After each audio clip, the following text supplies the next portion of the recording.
Join me as I dive deep into the wild theory that Elon Musk might be secretly pulling the strings in the US government. Let's see if I can connect the dots. Have you ever stopped to think about the incredible influence Elon Musk has on our world today? From revolutionizing the electric car industry to making humanity a multi-planetary species, it's hard to deny the man's impact. But what if I told you that some people believe Musk's influence goes far beyond just innovation in technology? That it extends to the hallowed halls of power in Washington, D.C.? Some people are concerned that with so much power concentrated in one individual, the lines between business and government are becoming increasingly blurred. It's a valid concern, considering the amount of money and resources Musk has at his disposal. I mean, who wouldn't want to have a say in the decisions that shape the world we live in? Musk's business ventures alone are a testament to his far-reaching influence. With companies like SpaceX, Tesla, and Neuralink, he's got his fingers in every pie from transportation to energy to artificial intelligence. And let's not forget his significant political donations, which have been known to sway policy decisions. It's not hard to see why some people are worried about the amount of sway Musk might have over government decisions. But Musk's influence doesn't stop there.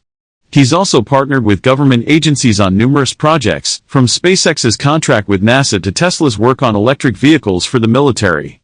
It's a web of connections that's hard to untangle, and it raises some serious questions about where the boundaries between public and private interests really lie. Take, for example, Musk's decision to buy Twitter. On the surface, it seems like just another business move, but some people believe it's more than that. With Twitter, Musk essentially has control over the global conversation, and that's a kind of power that's hard to quantify.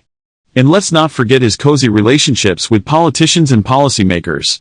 It's a connection that's hard to ignore, and it's got some people wondering if Musk is pulling the strings from behind the scenes. One piece of evidence that really caught my attention was the time Musk met with Trump back in 2017. Now, I know what you're thinking, what's so unusual about a business leader meeting with the president? But what's interesting is that Musk was appointed to not one, but two advisory councils, giving him a direct line to the Oval Office. And if that's not a sign of influence, I don't know what is. But it's not just about direct influence, it's also about the way Musk's businesses are woven into the fabric of our society. Take Tesla, for example. With its autopilot technology, Tesla is essentially collecting data on every single driver who uses its cars. And what happens to that data? Is it being used to inform government policy on transportation and infrastructure? These are the kinds of questions that keep me up at night. Of course, there are those who would say I'm being paranoid, that Musk is just a visionary who wants to make the world a better place. And maybe that's true. But the fact remains that Musk's influence is a complex web that's hard to untangle, and it's worth exploring the implications of that influence on our democracy. So what do you think, guys? Is Elon Musk secretly controlling the US government, or is this all just a wild conspiracy theory? Let me know in the comments below, and if you want to explore more wild theories and insights, be sure to check out my other videos. On a string of ongoing attacks on Tesla amid Elon Musk and his effort to overhaul our federal government. From Oregon to Massachusetts, Tesla showrooms, dealerships, even charging stations are being set on fire or vandalized in other ways as anger spills out, stemming from mass layoffs and firings across several government agencies. The rage directed at Musk not contained to America's shores, with at least one international incident in which a woman allegedly set a dozen Teslas on fire in France. NewsNation's Nancy Liu is live for us in Long Beach, California. Nancy, what is the latest on these Tesla attacks? Well, Nicole, it comes as employees around the world at Tesla dealerships, they are on high alert because of Tesla founder Elon Musk. Many dealerships, they have been picketed in recent weeks and even targeted in violent attacks. The latest violence in Tigard, Oregon, just outside Portland, where police are investigating vandalism involving gunfire on Wednesday. At least 7 bullets tore into the dealership in an overnight attack, damaging 3 cars and shattering windows. No one was injured, and so far, no arrests. Now, in another incident, though, police have a 41-year-old man in custody in Oregon. He allegedly targeted a dealership in Salem, causing major damage with Molotov cocktails in January, and then opening fire with an AR-15 style rifle last month. Oregon has been a hotbed for protest action against Elon Musk and Tesla, and there's a growing grassroots movement called Tesla Takedown. Lawful picketers are condemning any violence and vandalism. You have a right to protest. We who served in the military said to give you that right, but not to up and destroy and shoot and burn and whatever. No, go protest. Stand up, scream and holler, get your bullhorn out, go do your thing, but no violence.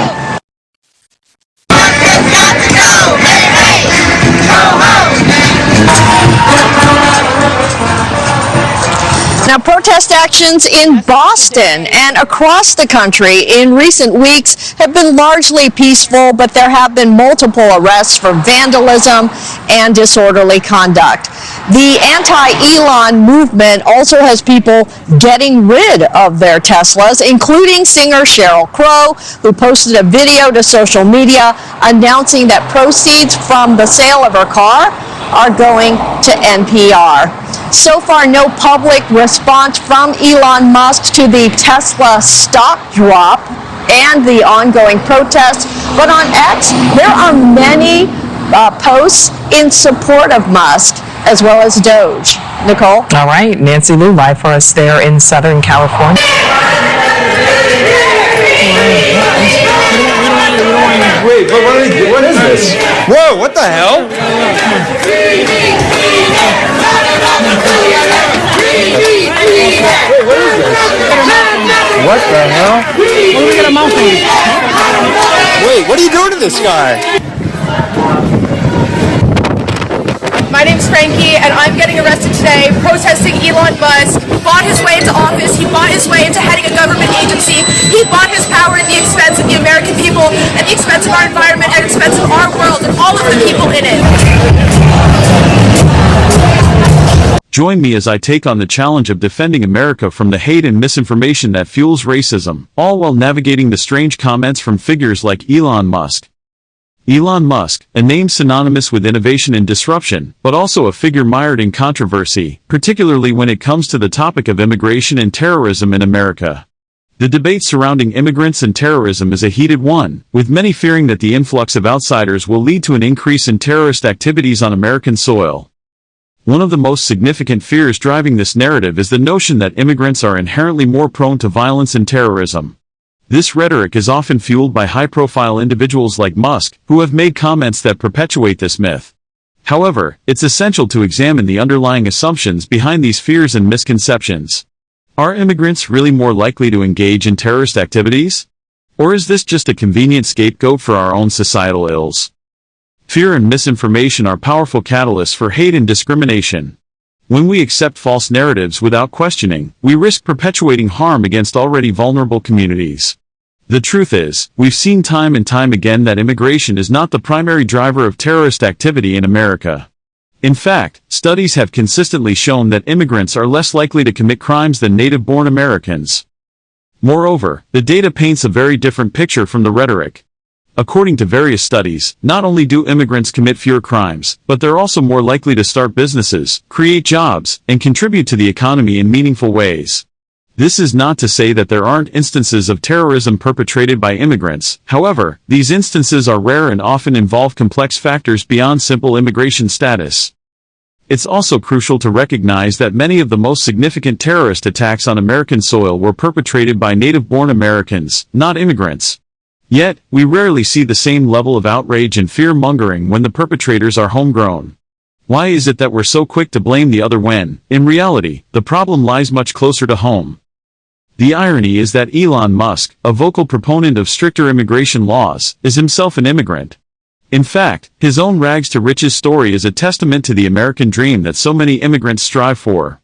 It's a critical moment like this that we should take a step back and re-examine our assumptions about immigrants and their contributions to society. Perhaps we can learn from Musk's own experiences and recognize that the terror we fear most often comes from within. So, what can we take away from this conversation? It's essential to approach the topic of immigration and terrorism with a balanced perspective, recognizing the complex realities and nuances involved. By doing so, we can work towards creating a more inclusive and equitable society, where everyone has the opportunity to thrive. Thanks for watching, and I'd love to hear your thoughts on immigration and its impact on America. If you have any questions or topics you'd like me to explore in future videos, please leave them in the comments below. Don't forget to check out my other videos on related topics, and I'll see you in the next one.